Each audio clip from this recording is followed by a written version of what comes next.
The world watched, stunned, as Sky News revealed a trove of emails. These weren't just any messages. They were between Jeffrey Epstein and Prince Andrew. Ages.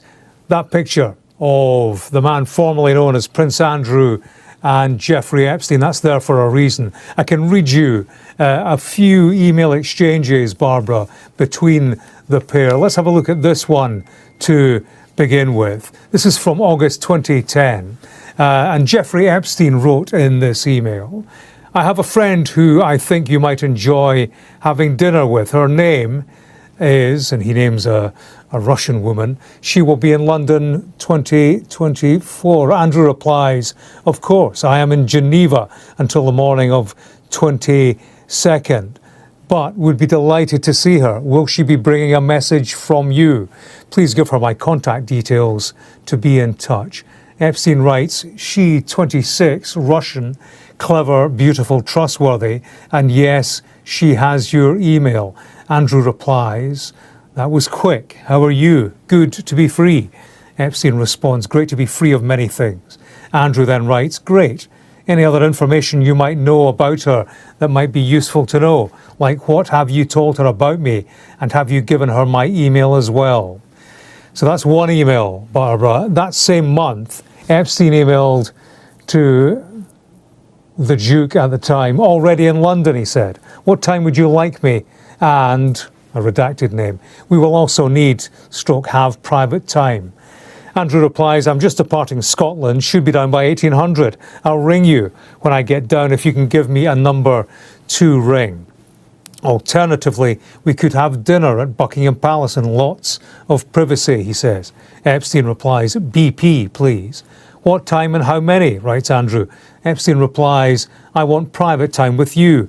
However, I am here with," redacted name, "should I bring them all so as to add some life?" And Andrew writes, "Yes, plenty of space here for chat. Bring them." Jeffrey Epstein, he clearly had easy access to Buckingham Palace. Take a third email exchange I'll read you from the following month. Epstein wrote, "See you tomorrow night for dinner." Andrew replied, "Great, where do you want to go? Private at BP or out in a private room or in a restaurant? Do you want company? And if so, have you got any in mind?" Separately, in a separate email, Epstein wrote to Andrew, "G is here with me." That could be Ghislaine Maxwell. "I'm meeting with Eduardo at Cipriani at 1:30. What are you doing?" Andrew replied, "Sadly can't. Have a lunch with Saudi Prince and then out to secret intelligence firm. Free from 1800 before G comes to me at 1700. Epstein wrote, "Should I come there at 4 or where?" Andrew told him, "Delighted for you to come here to BP. Come with whomever and I'll be here free from 1600-ish to 2000. There's also other paperwork. Talks about Andrew, a facial for the former Duke, an email from a woman to Epstein talking about a time that could be arranged, and separately an email from Andrew to Epstein saying, "Call me, please." Clearly they had a fairly close association, and these contacts. The emails spoke of private invitations to Buckingham Palace, not for public tours, but for exclusive gatherings. The casual tone was chilling, exposing a relationship far deeper than the palace had ever admitted. Arrangements for visits, discussions of guests, and a sense of privilege ran through every line.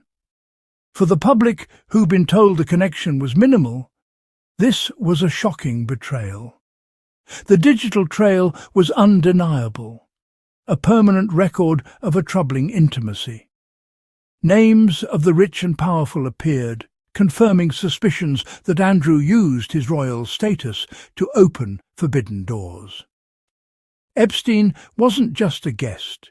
He was welcomed into the heart of the monarchy. The carefully crafted narrative of a fleeting, regrettable friendship was shattered. Fury spread across the nation and the world. This wasn't just about one man's poor judgment, it was about an institution that enabled it. The emails raised urgent questions about the royal family's culture of protection. They became a symbol of a system that seemed broken. Prince Harry, in his own way, had tried to warn us about this all along. The monarchy's control over the story was gone. The digital ink was dry, and the truth was out. The palace could no longer hide behind silence. The world demanded answers. Buckingham Palace is a fortress, not just a home. Every guest, every visit is governed by strict protocol and security. No one simply drops in for tea with a prince. Epstein's visits weren't casual or unknown. They required official approval. Names are vetted, security is briefed, and every step is logged. Prince Andrew's invitation set a complex machine in motion. Staff, security, and aides would all have been involved. This wasn't a rogue act. It was institutional. The system is built to comply with royal wishes, not question them.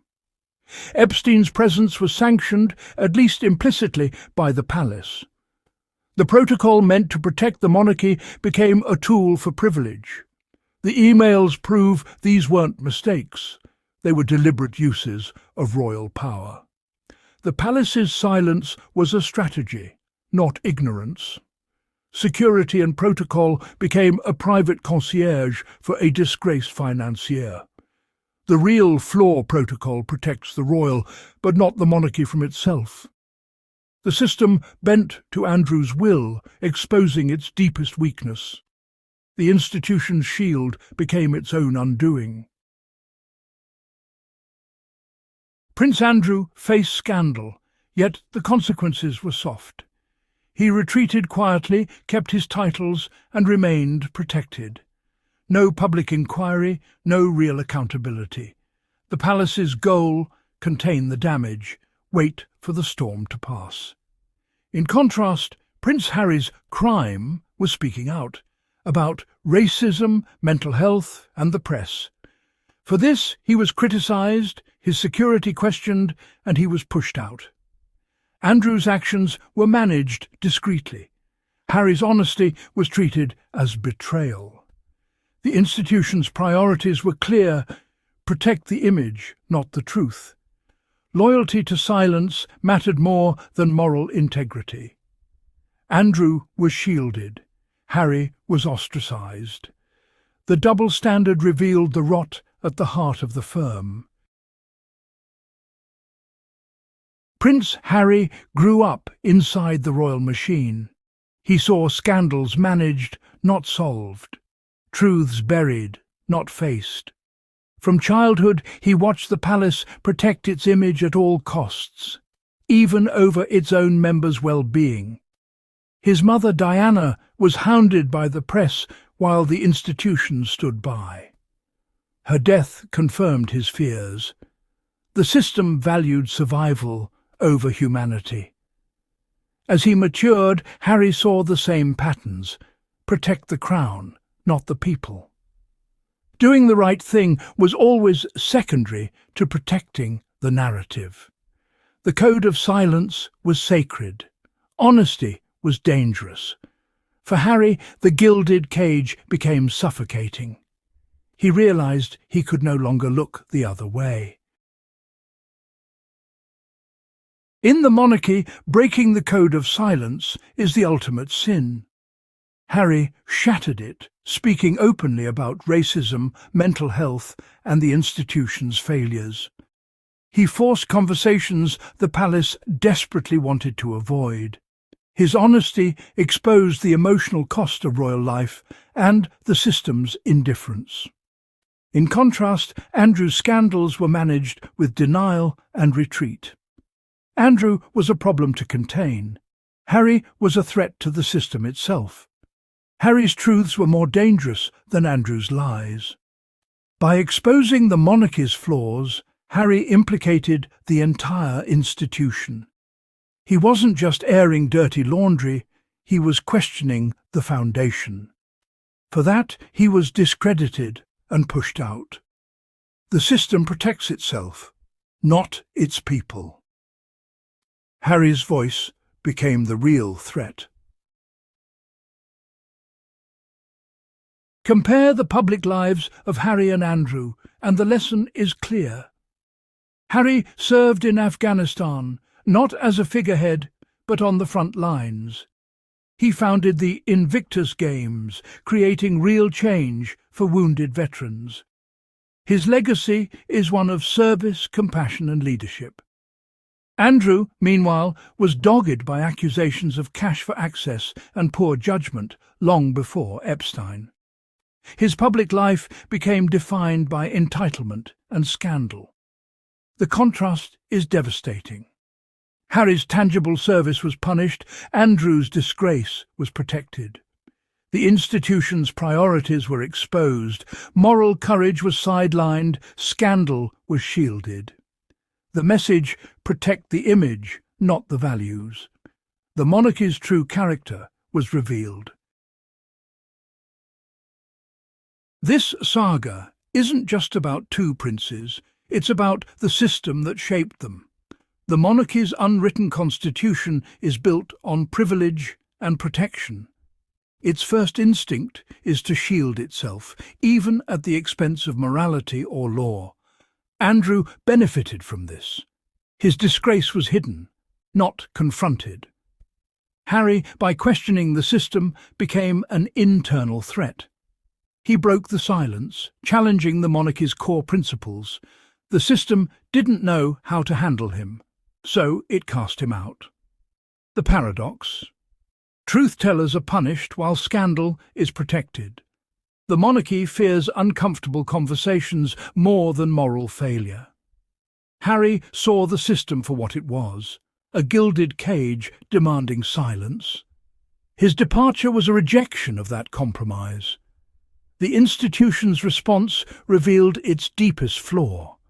Protecting the system mattered more than doing what was right. Harry's exit wasn't about celebrity or escape, it was an act of moral courage. The Andrew scandal put the institution's hypocrisy in stark relief.